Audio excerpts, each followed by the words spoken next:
남편은 이상한 미소를 지으며 기이한 향이 나는 음료를 건넸다. 나는 마시는 척하다가 그의 관심에 목마른 내연녀에게 남은 음료를 넘겼다. 30분 후 그들의 연극은 만족스러운 대소동 속에서 산산조각 났다. 이야기가 시작되기 전 댓글로 어느 지역에서 시청하고 계신지 남겨주세요. 채널이 더욱 발전할 수 있도록 좋아요와 구독도 잊지 마세요. 유리벽으로 된 개인 엘리베이터는 우리를 58층으로 쏘아 올렸다. 밖은 서울의 날씨가 좋지 않았다. 거대한 폭풍이 오늘 밤 수도를 강타하고 있었다. 번개가 번쩍이며 흠뻑 젖은 도시의 풍경을 잠시 비추었다가 다시 어둠 속으로 사라졌다. 천둥 소리는 강남의 이 초고층 빌딩의 두꺼운 유리에 막혀 희미했지만 그 진동은 발밑에서 느껴졌다. 오늘 밤은 특별한 밤이어야 했다. 우리의 5번째 결혼 기념일. 5년. 많은 부부에게 깊어지는 사랑의 축하를 의미하는 이정표. 우리에게 또는 적어도 나에게는 인내의 축하였다. 날이 갈수록 역겨워지는 연극 속에서 버텨온 것이다. 나는 엘리베이터 안 옆에 서 있는 남자를 힐끗 쳐다보았다. 내 남편, 민준. 그는 지난달 내가 사준 값비싼 명품 정장을 입고 위풍당당해 보였다. 잘생긴 얼굴, 사람들이 쉽게 믿고 반하게 만드는 유형의 얼굴이었다. 나도 한때는 그랬지만 오늘 밤 그의 굳어진 턱에는 뚜렷한 긴장감이 서려 있었다. 그의 눈은 초점을 잃고 디지털 화면에서 바뀌는 층수만 계속 바라보고 있었다. 마치 빨리 도착하고 싶거나 아니면 도망치고 싶은 사람처럼. 장소 좋네요. 민준 씨. 나는 고요함을 깨며 말했다. 내 목소리는 차분하고 단조로웠으며 어떤 감정의 동요도 보이지 않았다. 그것이 나의 최고의 가면이었다. 민주는 내가 옆에 있다는 것을 방금 깨달은 듯 약간 움찔했다. 아, 응, 당연하지. 서연아, 우리 5주년의 최고인 곳이야. 그는 억지로 열정을 쥐어짜내며 대답했다. 그의 미소는 눈까지 닿지 않았다. 엘리베이터 문은 매우 고급스러운 프라이빗 다이닝 레스토랑의 응접 공간으로 바로 연결되었다. 여기에는 몇 개의 테이블만 있었고 모두 높은 파티션으로 나뉘어 완벽한 사생활을 보장했다. 은은한 조명은 친밀하면서도 신비로운 분위기를 자아냈다. 단정한 유니폼을 입은 직원이 정중한 목례로 우리를 맞이하고 창문을 바로 마주한 구석 테이블로 안내했다. 밖에 폭풍우 치는 풍경은 우리 저녁 식사의 극적인 배경이 되었다. 우리는 마주보고 앉았다. 우리 사이에 빛나는 마호가니 테이블은 마치 깊은 심연처럼 느껴졌다. 직원이 내 무릎에 첫 냅킨을 놓아주고 생수를 따라주었다. 서연아, 민준이 입을 열었다. 그의 목소리는 약간 잠겨 있었다. 그는 헛기침을 했다. 할 말이 있어. 정말 미안해. 오늘이 우리 기념일인 거 아는데. 하지만 그는 말을 잇지 못했다. 그의 눈은 불안하게 입구 쪽을 향했다. 나는 테이블 위에 손을 얹고 손가락을 여유롭게 깍지 꼈다. 무슨 일이에요, 민준 씨? 또 회사 일이에요. 나는 동정하는 척 물었다. 나는 그가 무슨 말을 할지 정확히 알고 있었다. 이틀 전 그가 잠들었을 때 그의 휴대폰에 있는 모든 메시지를 읽었기 때문이다. 응, 아주 급한 일이야. 부산의 대형 프로젝트에 심각한 기술적 문제가 생겼어. 내일 아침에 팀이 투자자들에게 다시 프레젠테이션을 해야 해. 민주는 빠르게 설명했다. 그의 말은 약간 더듬거렸다. 그래서 어쩔 수 없이 지수 씨한테 잠시 여기로 오라고 했어. 내가 서명해야 할 중요한 서류 몇 가지를 가져왔고 잠깐 전략 브리핑을 해야 하거든. 정말 잠깐이야. 그러고 바로 갈 거야. 아, 지수. 그의 매우 유능한 비서. 아니, 더 정확히 말하면 지난 1년간 그의 내연녀를 겸직해온 동료. 오, 그렇군요. 나는 천천히 고개를 끄덕이며 말했다. 물론이죠, 민준 씨. 일은 중요하잖아요. 이해해요. 엄청난 안도감이 민준의 얼굴에 번졌다. 그는 긴 숨을 내쉬었다. 고마워, 여보. 당신은 정말 이해심 많은 아내야. 약속할게. 오래 안 걸릴 거야. 얼마 지나지 않아 그 모습이 나타났다. 지수는 가능한 한 우아하게 꾸민 걸음걸이로 우리 테이블로 다가왔다. 그녀는 전문적인 비즈니스 미팅에는 조금 너무 달라붙고 짧은 오피스룩을 입고 있었지만 상사의 주목을 끌기에는 완벽했다. 머리는 단정하게 손질되었고 화장은 자연스러워 보이려 애썼지만 그녀의 불안감을 감추기에는 꽤 두꺼웠다. 안녕하십니까, 박 이사님. 안녕하십니까, 사모님. 그녀는 꿀처럼 달콤하게 꾸민 목소리로 인사했다. 나를 부를 때 그녀의 목소리에는 작은 떨림이 있었다. 두려움일까? 아니면 죄책감일까? 모르겠다. 안녕하세요, 지수 씨. 앉으세요. 나는 상냥하게 말하며 테이블 반대편의 빈 의자를 가리켰고 우리 셋은 삼각형 구도를 이루게 되었다. 아주 고전적이고 진부한 삼각형. 지수는 어색하게 앉았다. 그녀는 얇은 서류철 하나를 테이블 위에 올려놓았다. 그들의 연극을 위한 소품. 두 분의 시간을 방해해서 죄송합니다. 그녀가 다시 말했다. 그녀의 눈은 민준을 힐끗 쳐다보았다. 괜찮아요, 지수 씨. 민준 씨가 설명해 줬어요. 내가 대답했다. 나는 그녀를 똑바로 쳐다보았다. 게다가 셋이서 결혼기념일을 축하하는 것도 독특한 경험이잖아요. 그렇죠? 내 말에 지수는 순간 얼어붙었다. 민주는 어색하게 웃었다. 그의 웃음소리는 부자연스러웠다. 아, 서연이가 농담도 잘하네. 지수 씨는 정말 잠깐 있을 거야, 여보. 테이블의 분위기는 매우 어색해졌다. 공기는 폭풍 우전의 기압보다 더 무겁게 느껴졌다. 웨이터가 메뉴판을 가져왔다. 우리는 전체 요리를 주문했다. 그 과정에서 나는 민준을 관찰했다. 그는 가만히 있지를 못했다. 한 손으로는 계속해서 불규칙한 리듬으로 테이블 표면을 두드렸다. 다리는 테이블 밑에서 떨고 있었고 가끔 내 다리를 건드렸다. 이마에는 옅은 땀방울이 맺히기 시작했다. 이 레스토랑의 냉방은 아주 잘 작동하고 있었는데도 말이다. 그는 긴장했다. 단순히 불륜이 들킬까봐 혹은 아내 앞에 내연녀를 데려와서 긴장한 것이 아니었다. 이것은 훨씬 더 큰 위험한 무언가를 계획하고 있는 사람의 긴장감이었다. 나는 평정을 유지했다. 버터 나이프로 접시에 담긴 빵을 작게 잘랐다. 내 움직임은 느리고 절제되어 있었다. 나는 그들 둘에게서 풍겨나오는 두려움을 즐겼다. 그들은 오늘 밤의 주도권이 자신들에게 있다고 생각했다. 내 코앞에서 나를 속이고 있었다. 그들은 내가 감독인 쇼를 즐기고 있다는 것을 몰랐다. 밖에서는 다시 번개가 쳤다. 이번에는 아주 가까웠고 뒤이어 천둥이 크게 울려 지수가 의자에서 깜짝 놀라 뛰어올랐다. 테이블 위에 물잔이 흔들렸다. 날씨가 정말 안 좋네요. 지수가 대화 주제를 찾으려 중얼거렸다.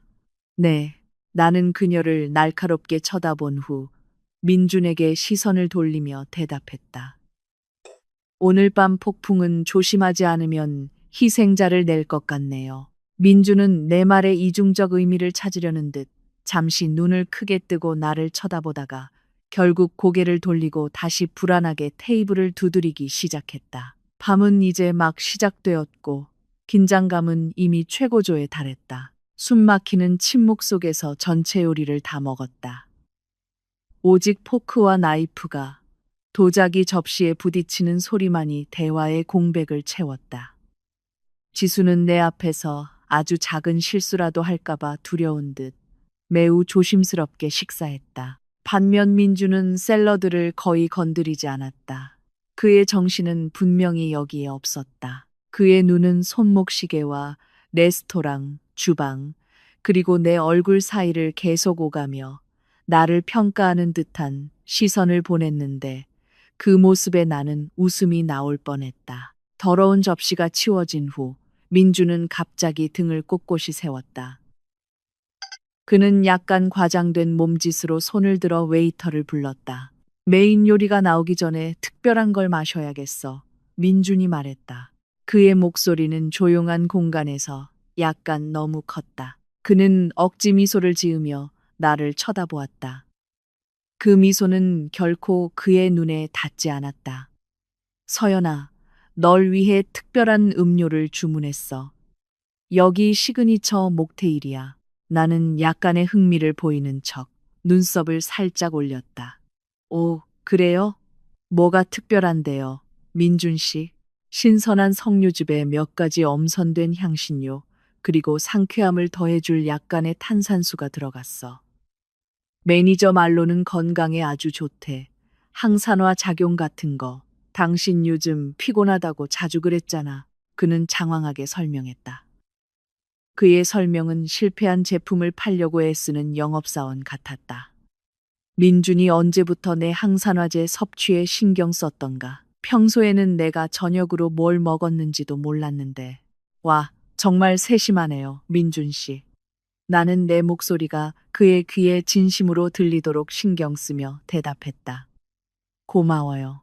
웨이터가 쟁반을 들고 왔다. 그 위에는 평범한 생수 두 잔이 있었다. 하나는 민준 것, 하나는 지수 것, 그리고 나를 위한 아름다운 크리스탈 하이볼 잔이 하나 있었다. 그 잔에는 짙은 붉은색 액체가 담겨 있었는데 레스토랑의 은은한 조명 아래에서는 거의 피처럼 보일 정도로 어두웠다. 잔 가장자리에는 나선형으로 자른 오렌지 껍질과 민트잎 한 줄기가 장식되어 있었다. 웨이터가 조심스럽게 내 앞에 잔을 놓자 안에 얼음이 부드럽게 딸랑거렸다. 여기 있습니다, 사모님. 포메그레닛 스파이스 목테일입니다. 웨이터는 정중하게 말하고 물러갔다. 그 음료는 매우 매혹적으로 보였다. 풍부한 색과 우아한 모양새는 과연 대표 메뉴라 불릴만 했다. 하지만 몇 달 동안의 의심으로 단련된 내 눈에는 그 짙은 붉은색이 단순한 시각적 아름다움이 아니었다. 그것은 위장이었다. 무엇이든 숨기기에 완벽한 색, 가루, 다른 액체, 혹은 사악한 의도. 민주는 나를 뚫어지게 쳐다보았다. 그는 테이블을 두드리는 것조차 멈췄다. 그의 모든 집중은 천천히 크리스탈 잔의 다리를 향해 뻗는 내 손에 쏠려 있었다. 지수도 창밖을 보는 척하며 몰래 쳐다보고 있었다. 공기 중의 긴장감은 칼로 벨 수 있을 만큼 짙었다. 나는 잔을 들어 올려 크리스탈의 차가움을 손끝으로 느꼈다. 천천히 돌리며 붉은 액체가 얼음과 부딪히게 했다. 그러고는 거울 앞에서 연습했던 우아한 동작으로 잔을 코에 가까이 가져가 마시기 전에 향을 즐기는 척했다. 향이 정말 신선하네요. 나는 나지막이 말했다. 실제로 내 후각을 처음 맞이한 향은 달콤하고 약간 시큼한 석류 과일 향과 민트 잎의 상쾌함이 섞인 것이었다. 진하고 달콤한 시럽 향이 지배적이었다. 하지만 나는 거기서 멈추지 않았다. 나는 꽤 예민한 후각을 가지고 있었다. 예전에 민준이 자주 불평하던 것이었다. 그의 셔츠에서 다른 여자의 향수 냄새를 맡을 수 있었기 때문이다. 그가 세탁을 했음에도 불구하고 나는 과일과 설탕의 달콤한 향기층을 지나 더 깊이 숨을 들이마셨다. 그리고 거기에 그것이 숨어 있었다. 달콤한 석류 시럽 뒤에 희미하지만 톡 쏘는 다른 냄새가 있었다. 낯설고 부자연스러운 냄새, 아주 강한 바닥 세정제 같은 날카로운 냄새, 혹은 너무 진한 쓴 아몬드 같은 냄새였다. 1. 2. 그것은 내가 아는 어떤 주방 향신료의 향도 아니었다. 그것은 위험의 향기였다. 순간 일주일 전의 일이 떠올랐다. 그때 민주는 샤워 중이었고 그의 휴대폰은 서재에 놓인 서류 가방 안에서 계속 진동했다. 너무나 자주 속아온 아내의 직감에 이끌려 나는 그의 가방을 열었다. 주 수납 공간에서는 휴대폰을 찾지 못해서 안에 숨겨진 주머니들을 더듬었다. 손이 안쪽 지퍼 주머니 중 하나에서 차갑고 작은 무언가를 만졌. 나는 그것을 꺼냈다. 어른 엄지손가락만 한 작은 유리병이었다. 그 병에는 투명한 액체가 들어있었고 가장 끔찍한 것은 표면에 라벨이 전혀 없었다는 것. 그냥 투명한 유리뿐이었다. 그때 나는 뚜껑을 살짝 열어보았는데 단 1초 만에 똑같이 희미하고 날카로운 화학약품과 쓴 아몬드 냄새가 느껴졌고 욕실 문 열리는 소리를 듣고 서둘러 닫아 원래 자리에 돌려놓았다. 그때는 부정하려 했었다. 아마 특별한 안약이거나 새로운 종류의 액상 비타민일지도 모른다고. 하지만 마음속 깊은 곳에서는 그것이 평범한 물건이 아니라는 것을 알고 있었다. 이제 이 고급 레스토랑에서 붉은 액체가 담긴 크리스탈 잔을 손에 들고 그 확신은 엄청난 힘으로 나를 덮쳤다. 이 잔 안의 냄새는 남편 가방에 있던 라벨 없는 작은 병의 냄새와 똑같았다. 심장이 거세게 뛰며 차가운 아드레날린을 온몸으로 펌프질했다. 이것은 더 이상 단순한 불륜이 아니었다. 민준이 더 젊은 여자를 위해 나를 떠나고 싶어 하는 단순한 문제가 아니었다. 이것은 살인 미수였다. 신 앞에서 나를 지키겠다고 맹세했던 남편이 내 앞에서 뻣뻣하게 웃으며 그가 정성껏 준비한 독약을 내가 마시기를 기다리고 있었다. 공포의 물결이 그리고 분노가 밀려왔다. 그리고 마침내 차가운 평온함이 찾아왔다. 그가 불장난을 하고 싶다면 나는 그가 불타도록 만들 것이다. 나는 잔을 코에서 살짝 내리고 민준의 눈을 똑바로 쳐다보았다. 입가에 옅은 미소를 억지로 지었다. 정말이네요. 민준 씨, 정말 맛있어 보여요. 나는 내 안에서 휘몰아치는 폭풍을 숨기며 아주 차분한 목소리로 말했다. 민준은 안도하는 듯 보였고 어깨가 약간 이완되었다. 어서 마셔, 서연아. 아직 차가울 때. 물론이죠. 내가 대답했다. 나는 다시 잔을 들어 올렸다. 이번에는 입술을 향해 가슴속에서 심장이 마구 뛰었다. 하지만 차가운 크리스탈 잔대를 쥔 내 손은 흔들리지 않았다. 이것은 결정적인 순간이었다. 한 번의 잘못된 움직임으로 내 모든 계획이 무너질 수 있었다. 마시기를 거부하면 민준이 의심할 것이다. 정말로 마시면 나는 죽는다. 나는 내 인생 최고의 연기를 해야 했다. 이 레스토랑에서 누가 살아서 걸어나가고 누가 파멸할지를 결정할 공연. 나는 천천히 잔을 기울여 짙은 붉은 액체가 내 입술 가까이 흐르도록 했다. 속눈썹 사이로 민준을 힐끗 쳐다보았다. 그는 숨을 참고 있었다. 무릎에 놓인 첫 냅킨을 손가락 마디가 하얗게 될 정도로 꽉 쥐고 있었다. 그는 아내의 사형 집행을 기다리고 있었고 역겨운 두려움과 기대가 섞인 채로 그것을 지켜보고 있었다. 잔 가장자리가 내 입술에 닿았다. 차가웠다. 달콤한 석류 시럽에 잘 가려진 희미한 화학약품 냄새가 다시 코를 찔렀다. 하지만 내 코는 거기에 무엇이 있는지 알고 있었다. 나는 감각을 즐기는 척 눈을 감았다. 엄청난 자제력으로 입을 열지 않았다. 그저 액체가 내 바깥 입술을 적시게 하고 이 시간처럼 느껴지는 2초 동안 거기 머금고 있다가 한 방울도 마시지 않고 잔을 다시 멀리 기울였다. 그 환상을 완벽하게 하기 위해 목구멍에서 가짜로 삼키는 동작을 했다. 대학 시절 연극 동아리 친구에게 배운 기술이었다. 나는 조용하지만 단호한 틱 소리를 내며 잔을 다시 테이블에 내려놓았다. 아, 길게 내뱉고는 검지로 입가를 우아하게 닦았다. 정말 상쾌하네요, 민준 씨. 맛이 정말 독특해요. 끝맛이 약간 씁쓸하지만 단맛은 딱 좋네요. 민준의 몸이 의자에 즉시 주저앉았다. 어깨가 푹 꺼졌다. 그는 바람 빠진 타이어 소리 같은 긴 숨을 내쉬었다. 그것은 안도의 소리였다. 자신의 임무가 끝났다고 생각하는 살인자의 안도. 그는 독이 내 몸속으로 들어갔다고 생각했다. 내 죽음을 향한 카운트다운이 시작되었다고 생각했다. 마음에 든다니 다행이네, 서연아. 민준이 말했다. 그의 목소리는 훨씬 가벼워져 있었다. 심지어 끔찍한 쾌활함마저 섞여 있었다. 천천히 다 마셔. 서두를 필요 없어. 물론이죠.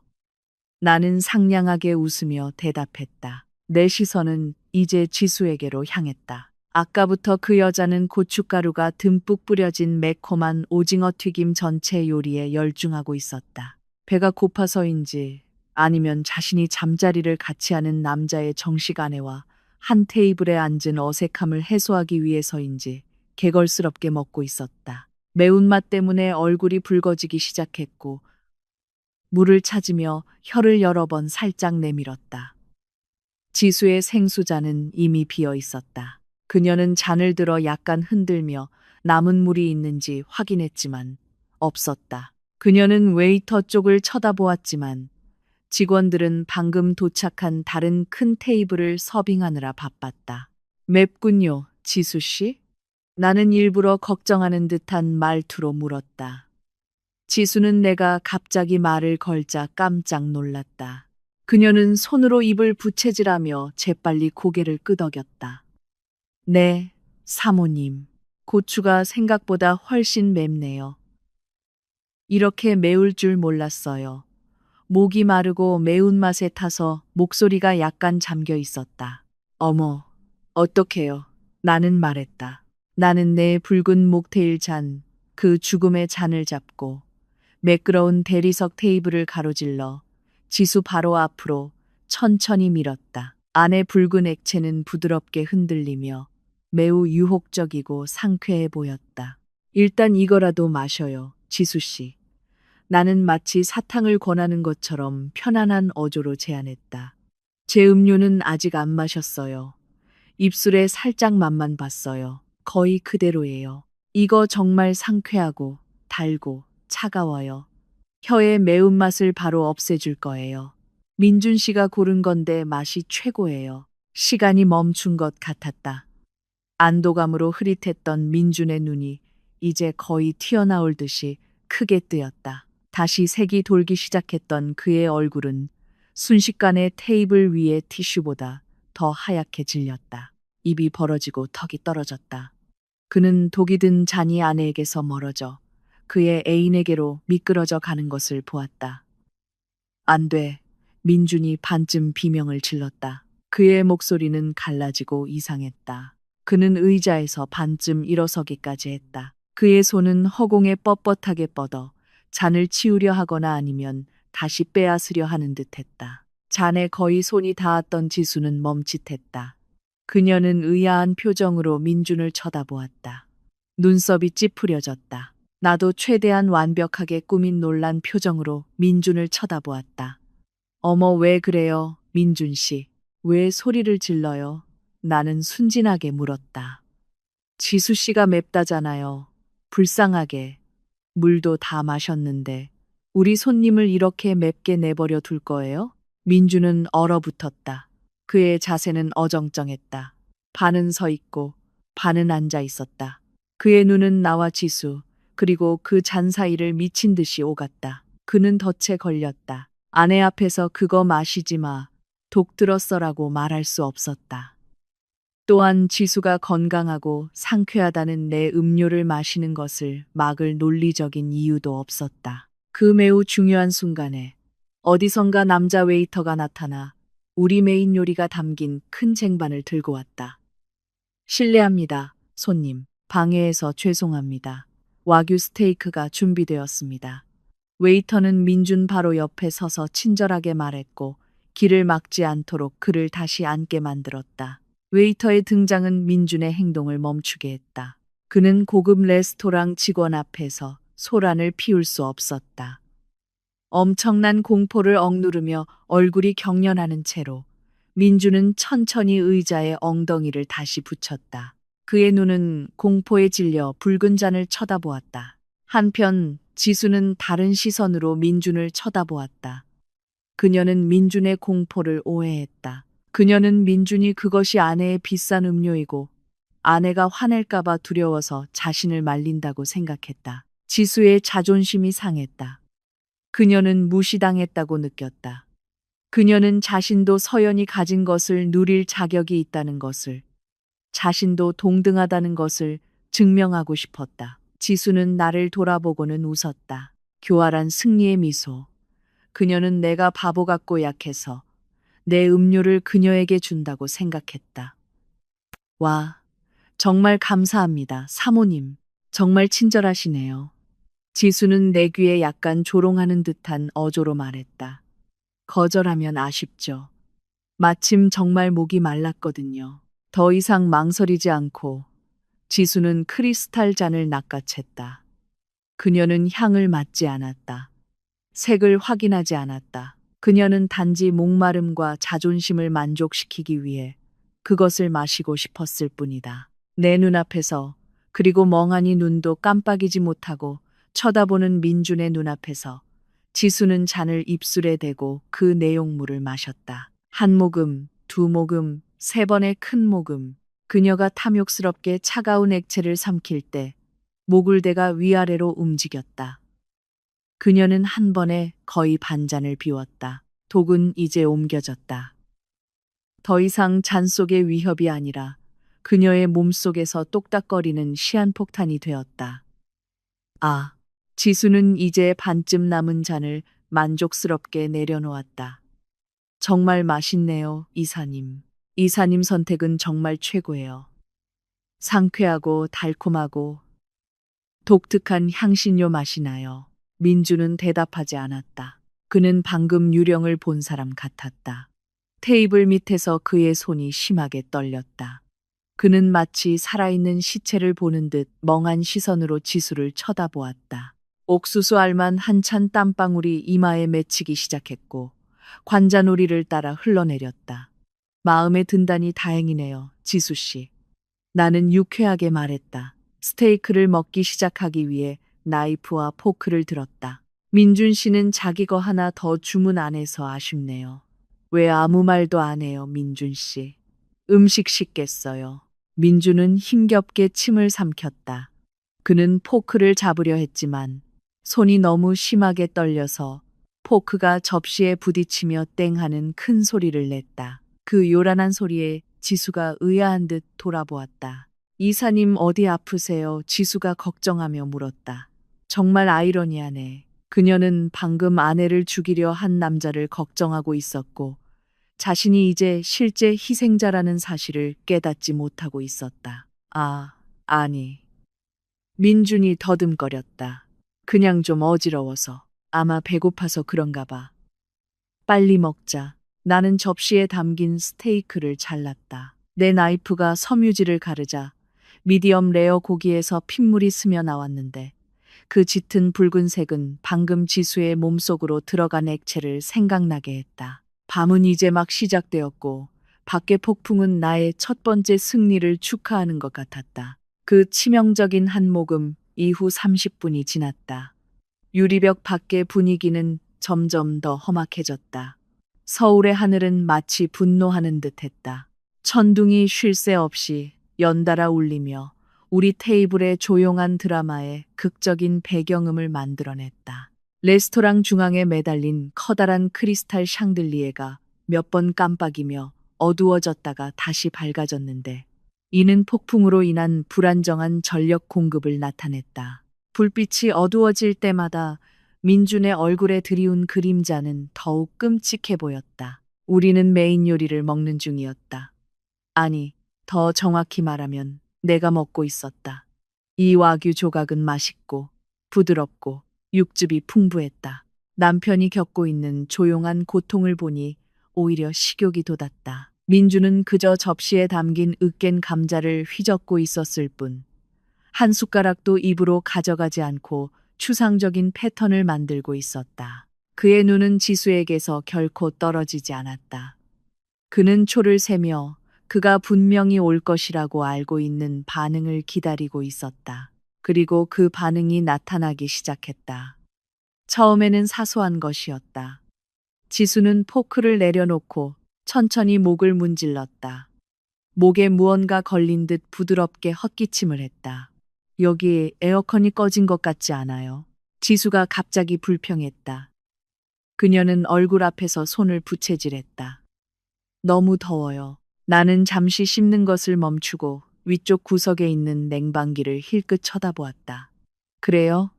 저는 오히려 좀 쌀쌀한데요. 지수 씨. 아마 밖에 비 때문일 거예요. 아, 그럴 리가 없어요. 지수가 반박했다.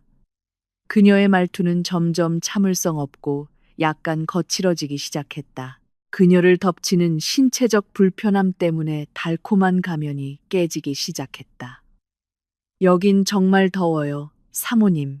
진짜로요. 값비싼 파우더 층 덕분에 하얗고 매끄러웠던 지수의 얼굴이 이제 부자연스러운 붉은 기운을 띠기 시작했다. 예쁜 홍조가 아니라 목에서부터 뺨을 거쳐 귀까지 번지는 짙고 타는 듯한 붉은색이었다.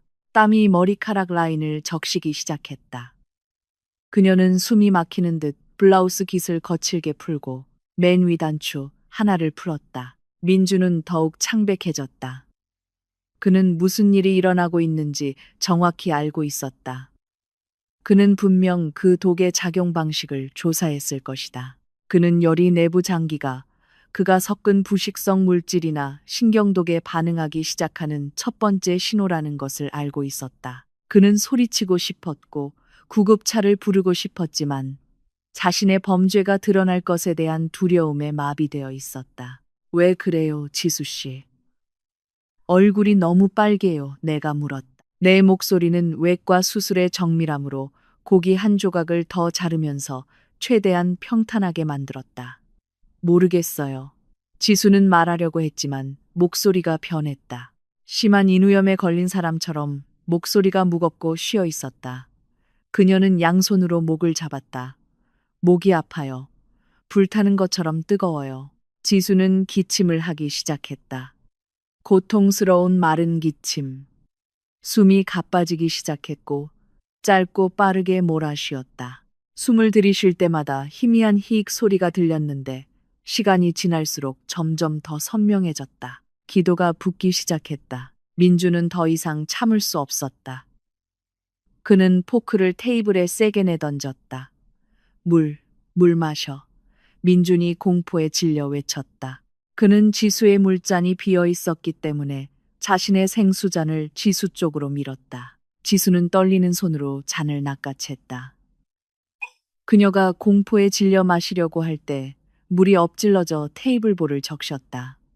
하지만 물은 도움이 되지 않는 것 같았다. 오히려 그녀는 사레가 들려 다 먹지 못한 스테이크 접시 위로 물을 다시 토해냈다. 아파요, 오빠, 아파요. 지수가 신음했다. 무의식적으로 그녀는 내 앞에서 민준을 오빠라고 불렀다. 고통이 비밀을 지켜야 한다는 그녀의 이성을 지워버렸다. 옆 테이블의 손님들이 돌아보기 시작했다. 우아한 레스토랑의 조용한 분위기가 깨지기 시작했다. 나는 나이프와 포크를 접시 옆에 깔끔하게 내려놓았다. 나는 마치 실험실의 표본처럼 지수를 냉철한 시선으로 바라보았다. 그러고는 땀이 비오듯 쏟아지는 민준을 쳐다보았다. 아마 새우 알레르기일지도 몰라요, 지수 씨. 내가 차분하게 물었다.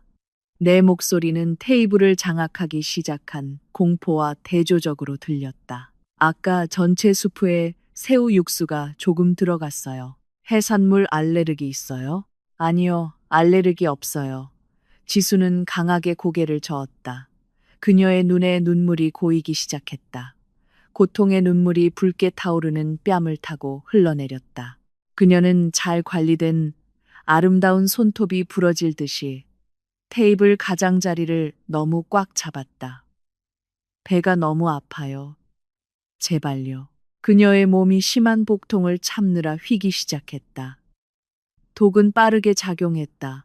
아마 판매자가 민준에게 약속했던 그대로. 정말 아이러니했다. 민준은 내가 너무 오래 고통받지 않고 혹은 갑작스러운 심장마비처럼 보이도록 최고 품질의 독에 비싼 값을 치렀다. 하지만 이제 그는 자신의 내연녀가 그 독의 품질 때문에 고통받는 것을 지켜봐야 했다. 민준 씨, 뭐라도 해요. 내가 차갑게 명령했다. 당신 직원이 아파하잖아요. 민주는 멍한 눈으로 나를 쳐다보았다. 거기에는 간청이 있었다. 두려움과 증오가 있었다. 그는 내가 알고 있다는 것을, 내가 마시지 않았다는 것을, 그리고 어떻게든 내가 그 독이 거기에 있다는 것을 알았다는 것을 깨달았다. 하지만 그는 나를 비난할 수 없었다. 어떻게 나를 비난할 수 있겠는가? 아내가 내가 자기를 독살하려는 걸 알고 그래서 그 독을 내 여자친구에게 줬어요.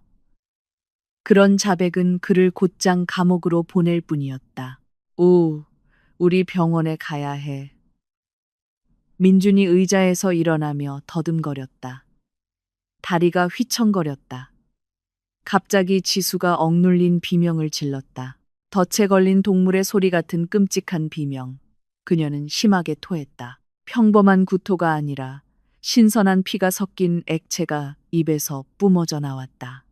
아름답게 차려진 식탁을 더럽히고 테이블 중앙에 있던 하얀 장미 꽃병에 튀었다. 지수의 손이 경련하며 테이블을 휩쓸 때 접시 깨지는 소리가 바닥에 울려 퍼졌다.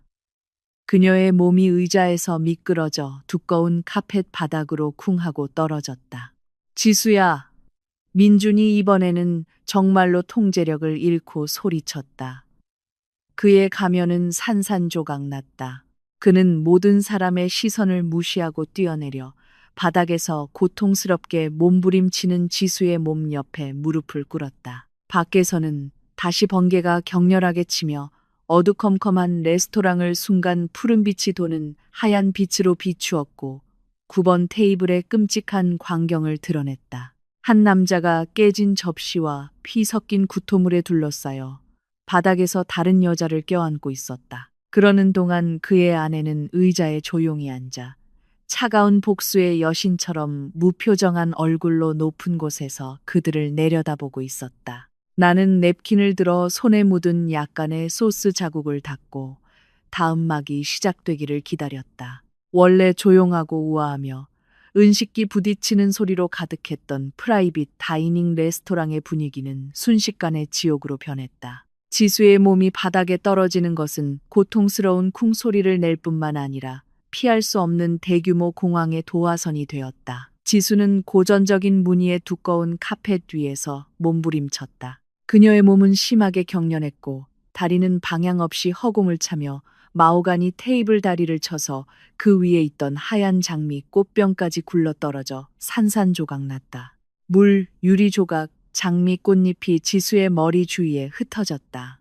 끊임없이 입에서 뿜어져 나오는 피와 위액 섞인 구토물과 뒤섞였다.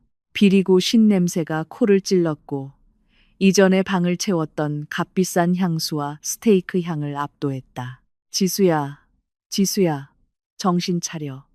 민준이 히스테릭하게 소리쳤다. 그의 목소리는 갈라지고 높게 찢어졌으며 젊은 임원으로서 그가 그토록 자랑스러워했던 모든 위엄을 잃었다. 그는 의자에서 뛰어내려 자기 발에 거의 걸려 넘어질 뻔하다가 지수의 몸 옆으로 몸을 던졌다. 그는 자신의 값비싼 아르마니 정장이 구토물에 튀는 것을 신경 쓰지 않았다. 바지 무릎이 꽃병물에 젖는 것을 신경 쓰지 않았다. 민준의 떨리는 손이 지수의 얼굴을 잡으려 했고 경련할 때 머리가 바닥에 부딪히지 않도록 하려 했다. 의사 불러요. 구급차 불러요. 빨리. 민준은 우리 구역 입구 근처에서 창백한 얼굴로 얼어붙어 서 있는 웨이터를 향해 고함쳤다. 웨이터의 얼굴에는 순수한 공포가 서려 있었다. 그는 자신의 레스토랑에서 손님이 죽어가는 것을 본 적이 없었다. 나는 여전히 의자에 꼼짝 않고 앉아 있었다. 천천히 냅킨을 테이블 위에 내려놓았다. 아래의 광경 때문에 이제 더 이상 식욕을 돋우지 않는 내 스테이크 접시를 가렸다. 나는 맨 앞줄 관객의 시점에서 모든 것을 지켜보았다. 5년 전 재단에서 나와 평생을 함께하겠다고 맹세했던 남편이 이제 다른 여자를 껴안고 울부짖는 것을 보았다. 버텨, 자기야. 제발 날 떠나지 마. 제발, 허니, 나랑 있어줘. 그 외침은 자기야라는 단어로 선명하게 울려 퍼졌다. 그것은 민준의 입술에서 크고 절망적으로 터져 나왔다. 방은 갑자기 포크와 나이프 소리에서 잠잠해지고 웅성거리는 속삭임 소리로 대체되었다. 아까는 정중하게 고개만 돌렸던 다른 테이블의 손님들이 이제 일어섰다. 그들 중 일부는 경악하여 손으로 입을 가렸고 다른 사람들은 물론 휴대폰을 꺼내기 시작했다. 건너편 테이블에서 카메라 플래시가 터지는 것을 보았다. 좋다. 세상이 보게 하라. 존경받는 운영이사인 박민준이 자신의 정식 아내 앞에서 비서를 껴안고 자기야라고 부르는 모습을 모두가 녹화하게 하라. 민준 씨. 나는 나지막이 불렀지만 내 목소리는 그의 공황을 꿰뚫을 만큼 날카로웠다. 그가 돌아보지는 않았지만 그녀에게 무슨 일이 일어난 거죠? 왜 저렇게 된 거죠? 민주는 내 말을 듣지 못했거나 아니면 듣지 않기로 선택했을 것이다. 그는 이제 파랗게 변하기 시작하는 지수의 뺨을 두드리는데 바빴. 지수의 숨소리는 끔찍하게 들렸다. 마치 물에 질식하면서 크게 코를 고는 소리 같았다. 그녀의 눈은 위로 뒤집혀 떨리는 눈꺼풀 아래로 끔찍하게 보이는 흰자위만 남았다. 입에서는 거품이 일었고 분홍빛 피가 섞인 하얀 거품이었다. 지수야, 나 좀 봐, 나 좀 봐, 자기야.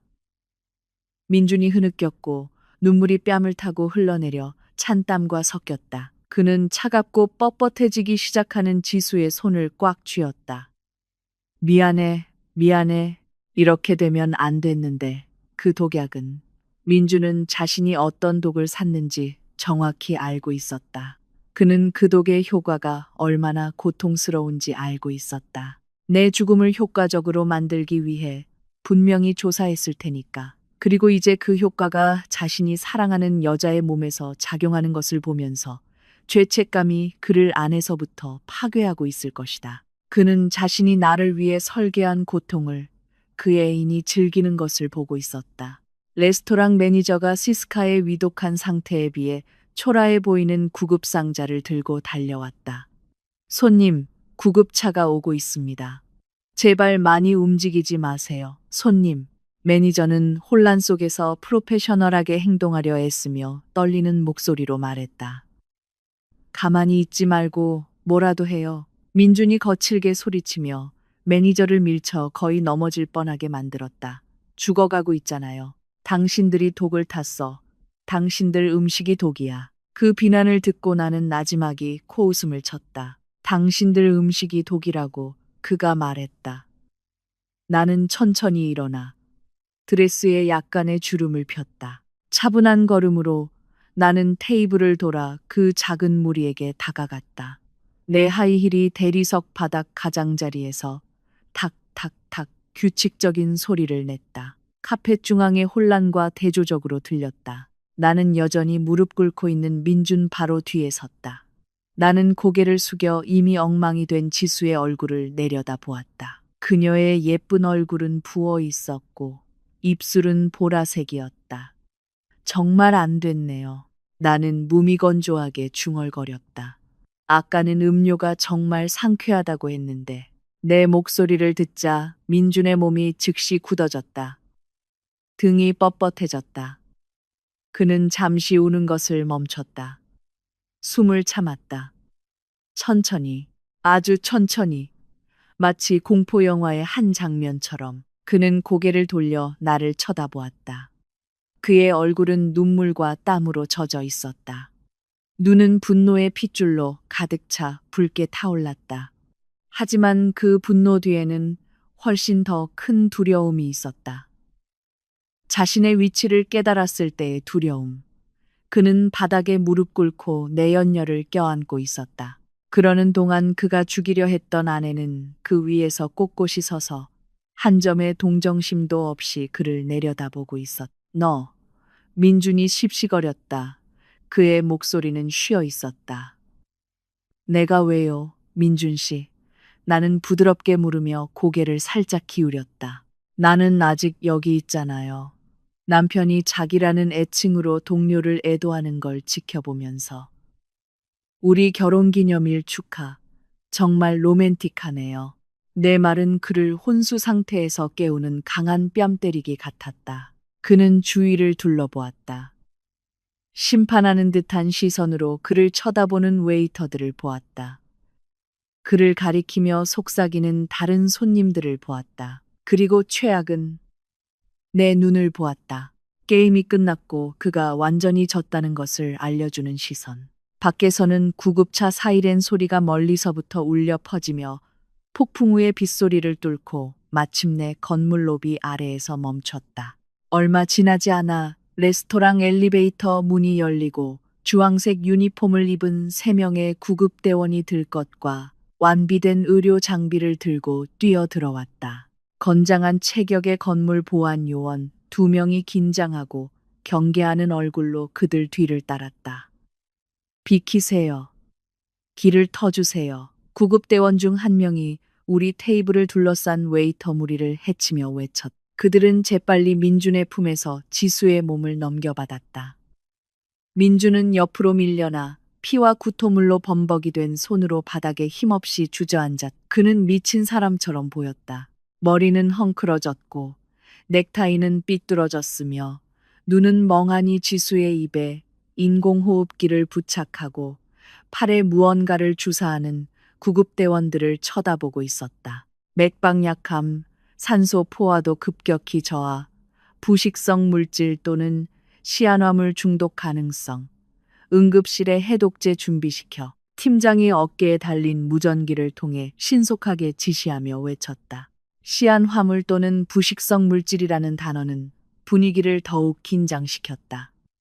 보안 요원들은 즉시 9번 테이블 구역을 봉쇄했다. 이 테이블의 음식이나 음료에는 아무도 손대지 마십시오. 보안팀장이 단호하게 명령했다. 여기는 잠재적인 범죄 현장입니다.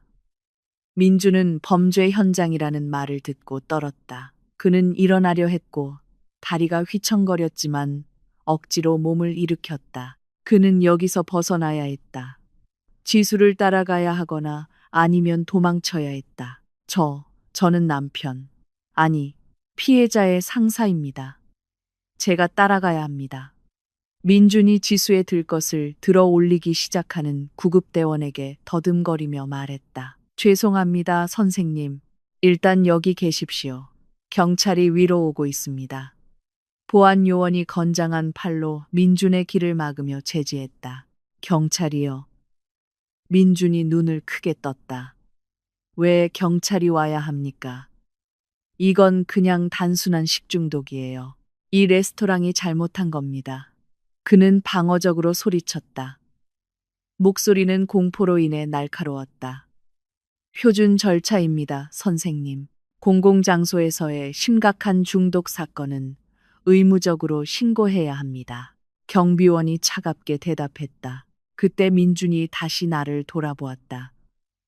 이번에는 그의 시선이 더 이상 슬픈 시선이 아니라 순수하고 짙은 증오로 가득 찬 시선이었다. 그는 덫에 걸렸다는 것을 깨달았고 누가 자신을 함정에 빠뜨렸는지 알았다. 나는 창가에 서서 어둡고 젖은 도시 풍경에 등을 대고 있었다. 번갯불이 가끔 내 몸의 실루엣을 비추었다. 나는 놀라 보이지 않았고 슬퍼 보이지 않았으며 확실히 남편의 불륜을 방금 목격한 아내처럼 보이지 않았다. 나는 방금 큰 프로젝트를 성공적으로 마친 사람처럼 보였다. 민주는 보안 요원을 무시하고 나에게 다가왔다. 그의 얼굴은 분노를 참느라 붉게 달아올랐다. 그는 내 얼굴에 얼굴을 가까이 대고 독이 가득한 청청거리는 목소리로 속삭였다. 무슨 짓을 한 거야, 서연? 그게 내 잔인 줄 알았잖아. 일부러 그녀에게 준 거지. 그녀를 죽이려 한 거야. 비난이 쏟아졌다. 그는 나를 위협할 수 있다고 생각했다. 그의 협박에 내가 두려워할 것이라고 생각했다. 나는 옅은 미소를 지었다. 아주 옅게 그녀를 죽인다고요. 그거 건강음료 아니었어요. 석류와 향신료 혼합물, 항산화제 같은 거. 아까 당신이 직접 그렇게 말했잖아요. 민주는 입을 다물었다. 자신의 말이 이제 자신의 목을 조르고 있었다. 혹시 내가 말을 이었다. 내 목소리는 한 옥타브 낮아져 더 낮고 위험해졌다. 당신이 거기에 뭔가를 넣은 거 아니에요. 원래는 나를 위한 것이었던 무언가를. 민준의 눈이 미친 듯이 움직였다. 그는 대답할 수 없었다. 예라고 말하면 살인 계획을 자백하는 것이었다. 아니오라고 말하면 나를 비난할 수 없었다. 체크메이트. 천천히. 나는 내 클러치 백을 뒤졌다. 티슈를 꺼내기 위해서가 아니라 휴대폰을 꺼내기 위해서. 어두컴컴한 방에서 화면이 밝게 빛났다. 내가 바보인 줄 알았어. 민준. 내가 속삭였다. 지난주 내 서류 가방에 있던 작은 병이나 그림자 약사라는 계정과의 비밀 채팅에 대해 내가 모를 줄 알았어. 나는 휴대폰 화면을 그의 얼굴 바로 앞에 들이밀었다. 거기에는 이틀 전 그가 잠들었을 때 그의 휴대폰에서 복사해둔 대화 내용에 스크린샷이 선명하게 떠 있었다. 민준, 물건 확실한가요? 냄새 없고 반응 빠르고 공급처 안전하죠. 사장님. 30분 소화기 진입 후 내장 기능 정지 시작. 증상은 심장마비나 급성 호흡 부전과 유사. 정밀 부검 없이는 검출 불가. 민준, 좋습니다. 집 말고 사무실 주소로 보내주세요. 아내가 너무 캐물어서 민준이 한 걸음 물러섰다. 그의 얼굴에서 핏기가 완전히 사라졌다. 다리는 젤리처럼 힘이 빠졌다. 그는 유령을 본 듯 휴대폰 화면을 쳐다보았다. 나는 화면을 다음 그림으로 넘겼다.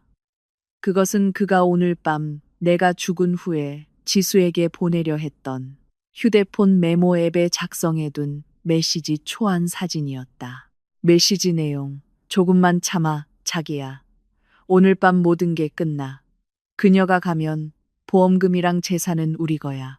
우리 자유로워질 수 있어. 그 여자 앞에서 착한 척 하는 거 더는 못 참겠어. 너, 민준이 더듬거렸다. 숨이 가빠졌다. 어디서? 너무 부주의했어, 민준 씨.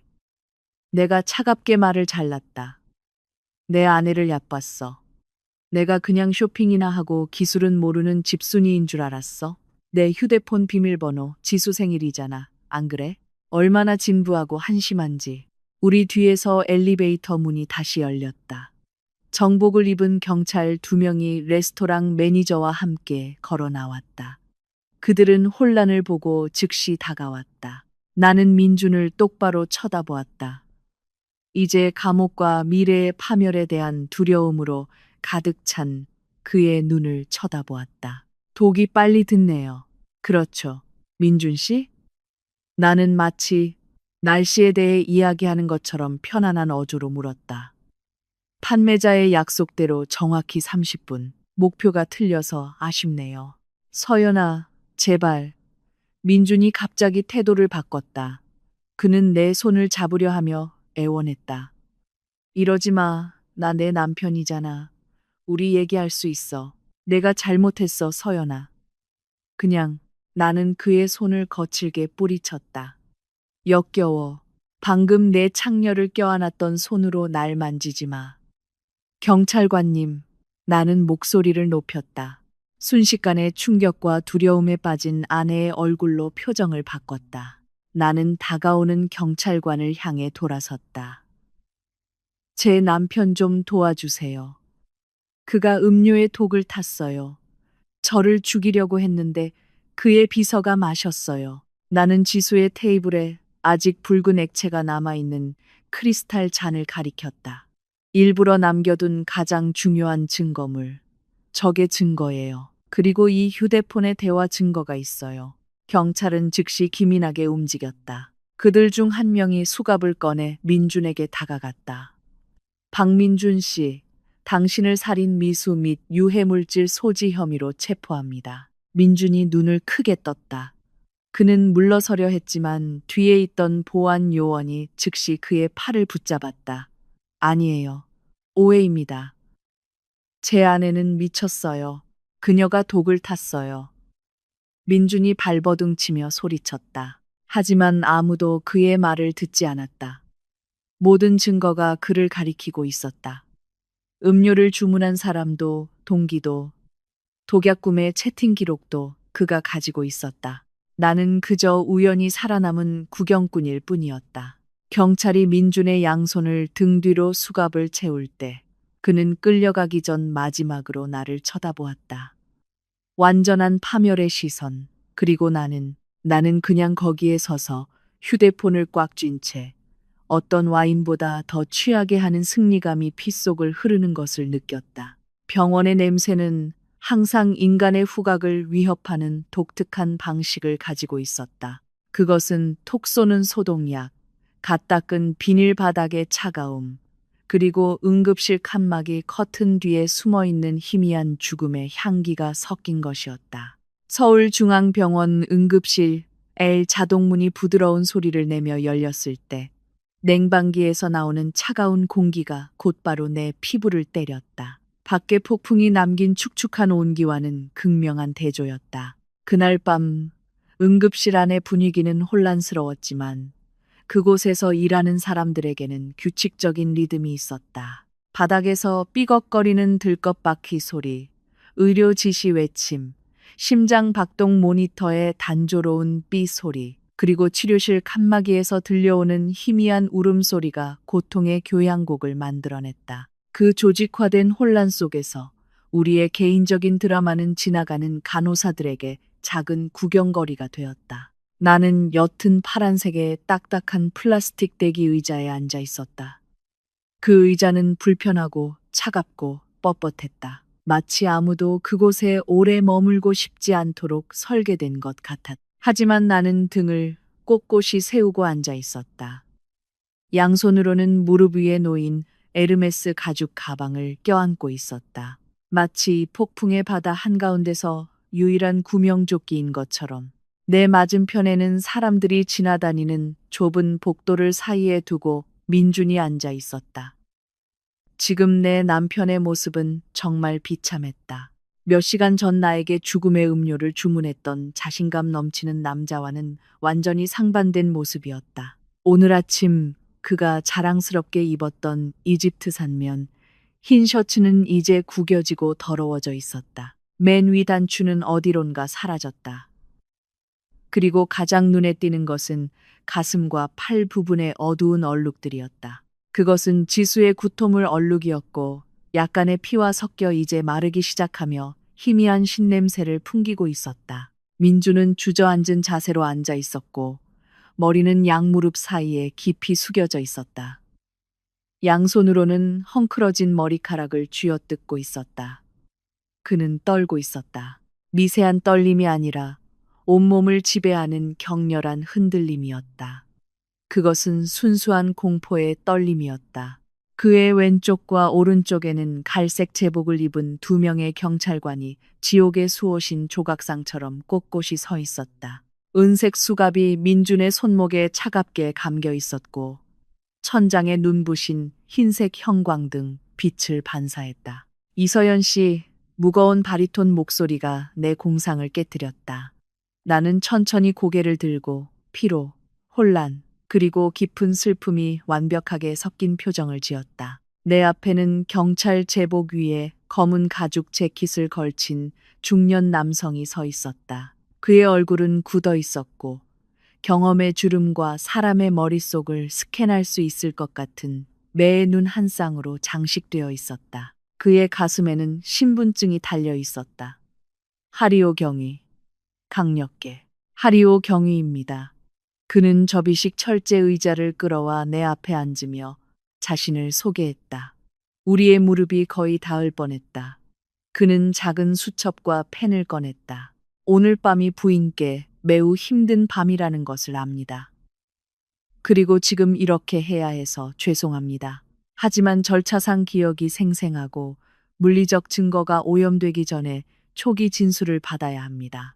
나는 약하게 고개를 끄덕이고 가방에서 티슈 한 장을 꺼내 마른 눈가를 닦았다. 이해합니다. 경위님, 말씀하세요. 저는 단지 무슨 일이 일어났는지 알고 싶을 뿐입니다. 좋습니다. 하리오가 말했다. 그의 눈은 내 얼굴에서 떨어지지 않고 거짓의 틈을 찾고 있었다. 그 잔이 옮겨진 경위를 다시 말씀해 주시겠습니까?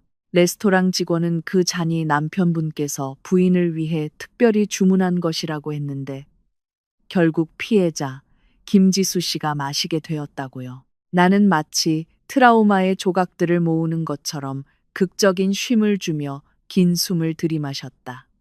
네, 경희님. 맞습니다. 오늘 밤은 저희 5주년 기념일이었어요. 민준 씨가 프라이빗 다이닝을 예약했죠. 그러다 지수 씨가 왔어요. 급한 회사 일이라고 했지만 분위기가 어색해졌죠. 당연하잖아요. 어떤 아내가 기념일에 남편 비서의 방해를 받고 싶겠어요? 나는 민준을 힐끗 쳐다보았다. 그는 여전히 고개를 숙이고 있었지만 그가 모든 말을 듣고 있다는 것을 알았다. 그러다 민준 씨가 그 음료를 주문했어요. 내가 말을 이었다. 목소리가 떨리기 시작했다. 그는 시그니처 목테일이라고 석류와 향신료 혼합물이라고 했어요. 제 건강에 좋다고요. 하지만 경희님 잔이 왔을 때 왠지 모르게 제 본능이 거부했어요. 향이 이상했어요. 평범한 과일 향이 아니었어요. 달콤한 시럽에 가려진 톡 쏘는 날카로운 냄새가 났어요. 어떤 냄새였습니까? 하리오가 추궁했다. 그의 펜이 종이 위에서 빠르게 춤을 췄다. 표백제나 아주 진한 쓴 아몬드 같은 냄새요. 2 확실하지 않아요. 나는 망설이며 대답했다. 저는 그냥 입술만 대보고 감히 마시지 못했어요. 그러다 지수 씨가 매워하는 걸 봤어요. 물도 다 마셨고요. 불쌍해서. 그리고 아마 제 혀가 그냥 이상한가 보다 생각해서 그녀에게 그 음료를 권했어요. 거 마셔요.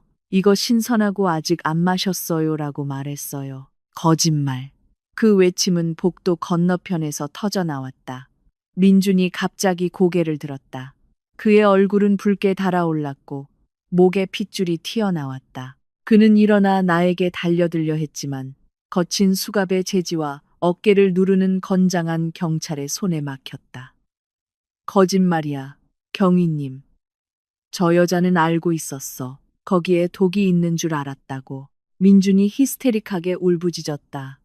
눈물과 콧물이 엉망인 얼굴에 뒤섞였다. 서연이는 뱀이야. 내가 거기에 독을 넣은 걸 알고 일부러 지수한테 그 잔을 준 거야. 날 함정에 빠뜨리려고. 응급실 복도에 순식간에 침묵이 흘렀다. 몇몇 방문객과 간호사들이 놀라 돌아보았다. 그 암묵적인 자백이 공중에 떠 있었다. 하리오 경위는 천천히 고개를 민준 쪽으로 돌렸다. 그의 짙은 눈썹이 하나 치켜 올라갔다. 그럼 그 잔에 독을 넣었다는 것을 인정하시는 겁니까, 박민준 씨? 민준은 얼어붙었다. 방금 소리치기 위해 크게 벌렸던 입이 자신이 방금 저지른 치명적인 실수를 깨닫자 굳게 닫혔다. 붉게 달아올랐던 그의 얼굴은 순식간에 의료용 솜처럼 창백해졌다. 그는 더듬거렸고 눈은 탈출구를 찾으며 미친 듯이 움직였다. 아니요. 그런 뜻이 아니었습니다. 민준이 웅얼거렸다. 그의 목소리는 이제 작아졌다. 제 말은 그녀가 저를 비난하고 있다는 됐습니다. 하리오가 단호하게 말을 잘랐다. 지수 씨가 그걸 마신 후, 그 후에는 지옥이 펼쳐졌어요, 경위님. 나는 나지막이 말하며 다시 내 역할을 연기했다. 불과 30분 만에 지수 씨는 덥다고 불평했어요.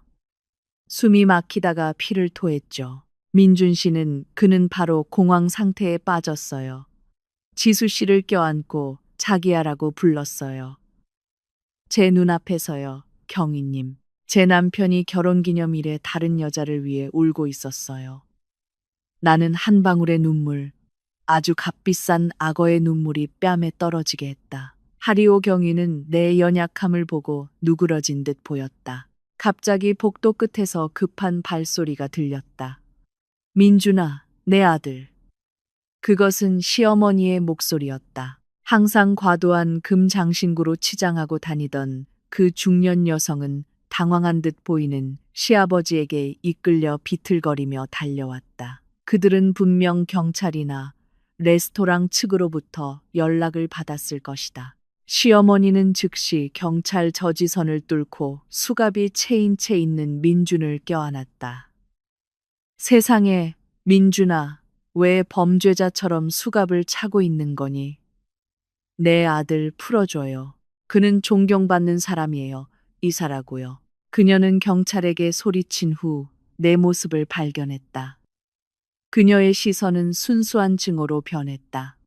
그녀는 민준에게서 떨어져 나에게 빠르게 다가왔다. 그녀의 검지가 내 코앞에 겨눠졌다. 너? 분명 너 때문이지. 그녀는 맹목적으로 비난했다. 불운을 가져오는 아내. 내 아들에게 무슨 짓을 해서 경찰에 잡히게 한 거야? 분명 네가 일을 저질렀지. 내가 예전부터 말했잖아, 민준아. 너처럼 불임에 쓸모없는 여자랑 결혼하지 말라고. 그 말들. 지난 5년 동안 가족의 화목을 지키기 위해 항상 생으로 삼켰던 그 말들이 이제는 나쁜 농담처럼 들렸다. 나는 천천히 일어나 분노로 가득 찬 그 늙은 눈을 얼음처럼 차가운 평온함으로 쳐다보았다. 어머니, 아드님께 직접 물어보세요. 나는 무미건조하게 대답했다. 왜 아내의 음료에 시아나물이나 부식성 화학물질을 넣었는지 물어보세요. 왜 그의 내연녀가 지금 저 안에서 죽어가고 있는지 물어보세요. 저를 위한 독을 마셨기 때문이에요. 시어머니는 입을 떡 벌리고 손을 천천히 내렸다. 그녀는 부정을 찾으며 민준을 돌아보았다. 민준아, 이 여자가 무슨 말을 하는 거니? 무슨 내연녀, 무슨 독? 민준은 그저 고개를 숙이고 어린아이처럼 훌쩍이며 울 수밖에 없었다. 죄송해요, 엄마. 제가 잘못했어요. 저는 그냥 그 가족 드라마가 계속되기 전에 소생실 문이 열렸다. 독성학 전문의가 나왔다. 그의 의료용 마스크는 목에 걸려 있었다. 그의 얼굴은 어두웠다. 그의 흰 가운에는 작은 붉은 얼룩이 튀어 있었다. 그는 더 강한 소독약 냄새를 풍기며 우리에게 다가왔다. 환자 김지수 씨 가족분. 그가 물었다. 제가 책임자입니다. 민준이 앉은 자리에서 약하게 말했다.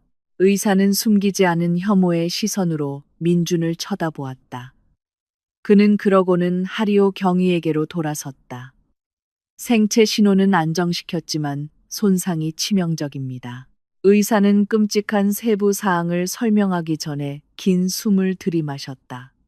섭취된 물질은 저농도 시아노아칼륨과 고농축 공업용 용매의 혼합물입니다. 매우 부식성이 강합니다. 그 액체는 환자의 식도, 후두, 성대의 점막을 완전히 태워버렸습니다. 나는 그 고통의 모든 세부 사항을 마음속에 기록하며 열심히 들었다. 환자 김지수 씨는 급성 후두 협착증을 겪었습니다. 의사는 냉철하지만 끔찍한 어조로 말을 이었다. 흉터 조직이 빠르게 형성되어 기도를 막을 것입니다. 우리는 그녀가 숨을 쉴 수 있도록 영구적인 기관절 개술, 즉 목에 구멍을 뚫어야 했습니다. 그녀의 성대는 완전히 파괴되었습니다. 다시는 말을 할 수 없을 것입니다. 게다가 혈액에 흡수된 독이 뇌신경 손상을 일으켰습니다. 오른쪽 얼굴이 영구적으로 마비되었습니다. 그녀는 평생 장애를 안고 살아야 하며 영구적인 집중 치료가 필요할 것입니다. 시어머니는 경악하여 손으로 입을 막았다. 민주는 울부짖었다. 병원 복도에 울려 퍼지는 절망의 울부짖음. 아름다움과 달콤한 유혹 때문에 그가 사랑했던 여자는 이제 말 못하고 장애를 가진 모습으로 망가졌다.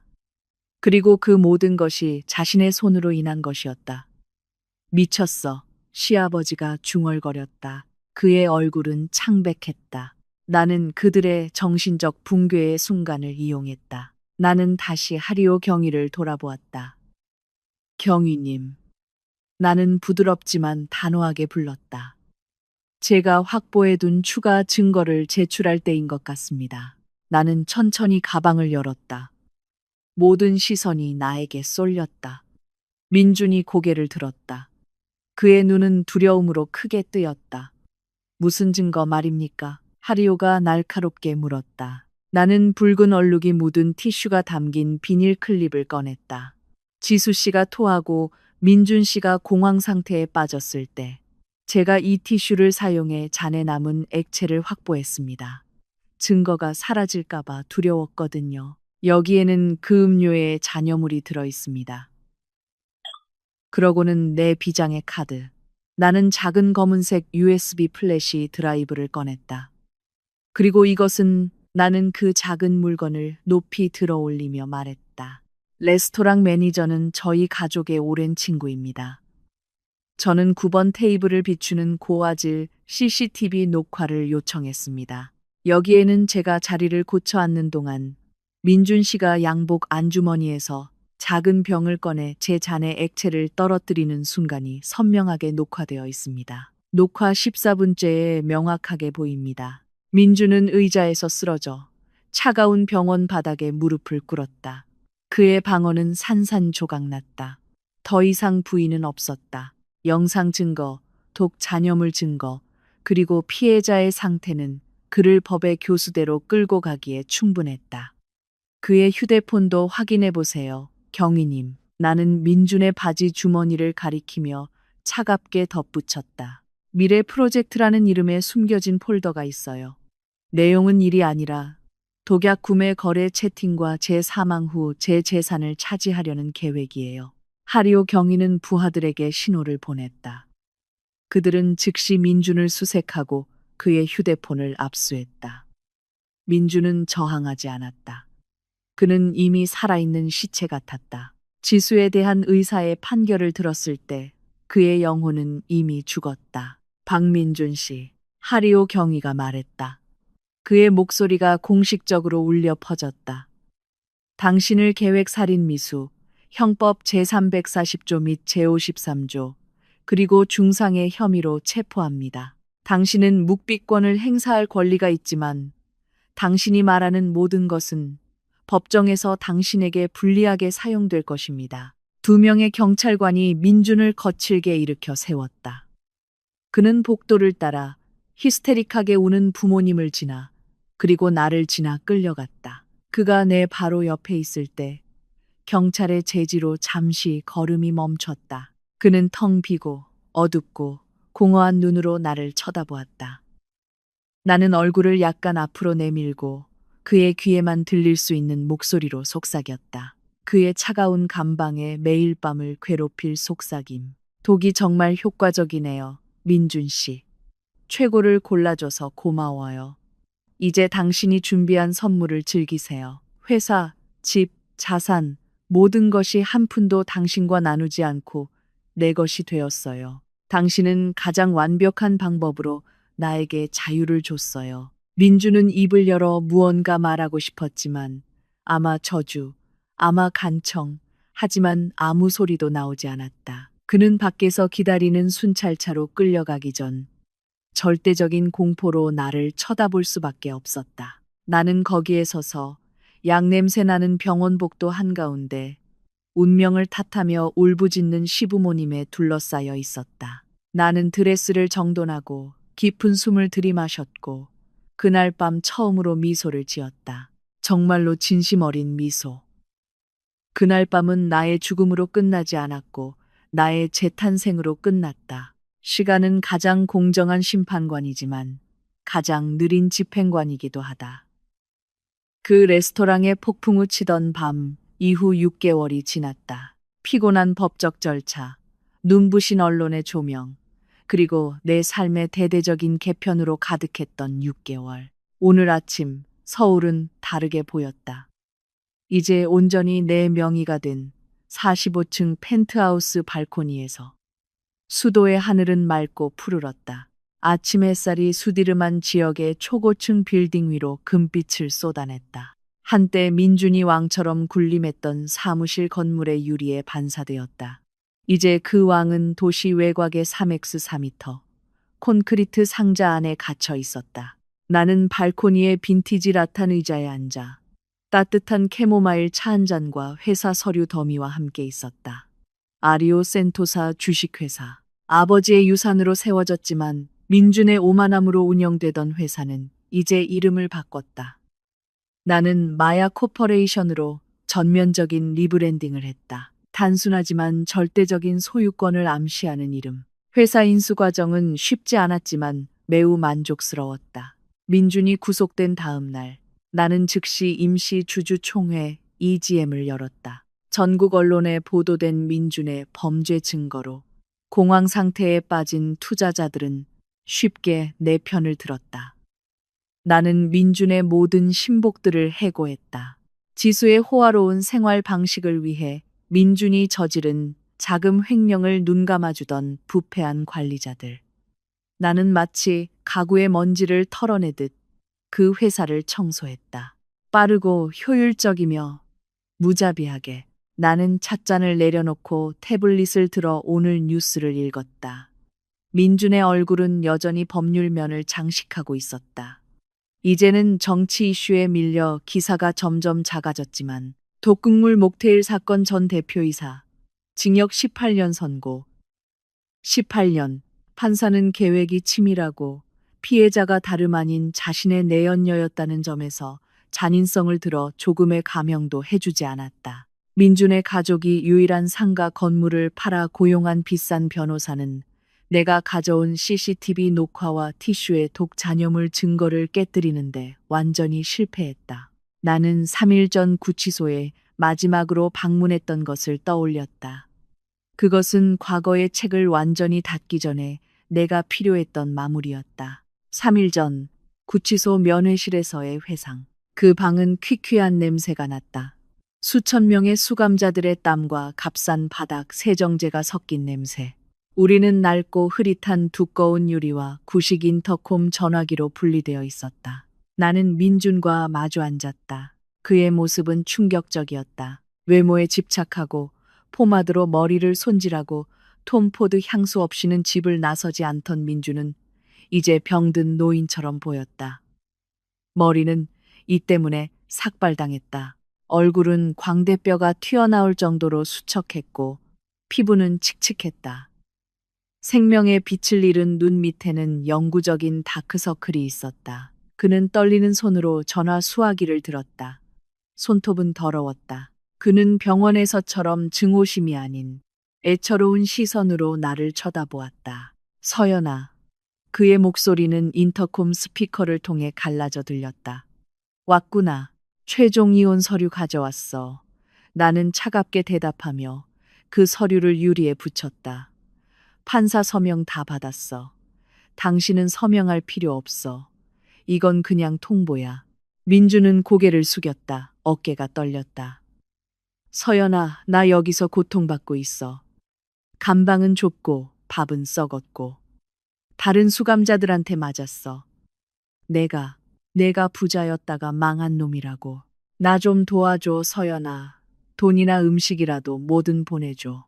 엄마 아빠는 이제 아무것도 없어. 나는 조금의 동정심도 없이 그를 쳐다보았다. 이 남자에 대한 내 마음은 이미 얼어붙었다. 돈?